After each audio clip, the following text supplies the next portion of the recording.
सरकार सहन करतं आणि एकीकडे खासदार संसदीय मार्गाने संसदेपासून निवडणुकापर्यंत जातं आणि हे सरकार सहन करत नाही, हे चुकीचं आहे, लोकशाहीला मार्क आहे. म्हणजे पक्षाला प्रश्न पडलाय, जगदीप धनखड म्हणजे उपराष्ट्रपती कुठे आहेत, पत्र वगैरे लिहिले त्याबाबत विषयांना, काय असं प्रश्न पडला सर?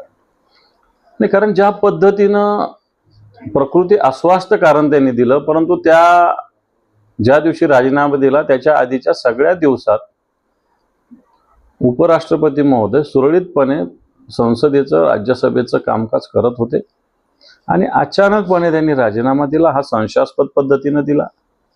एक सत्य आहे, समजा उपराष्ट्रपती 1 महिना 15 दिवस आजारी पडले असते तर काही संसदेचं कामकाज चाललं नसतं, अशातला काही भाग नाही आहे. या ठिकाणी प्रभारी वेगवेगळे सभापती करता येतात, उपसभापती आहेच आहे आणि म्हणून हा राजीनामा संशयास्पद वाटतो.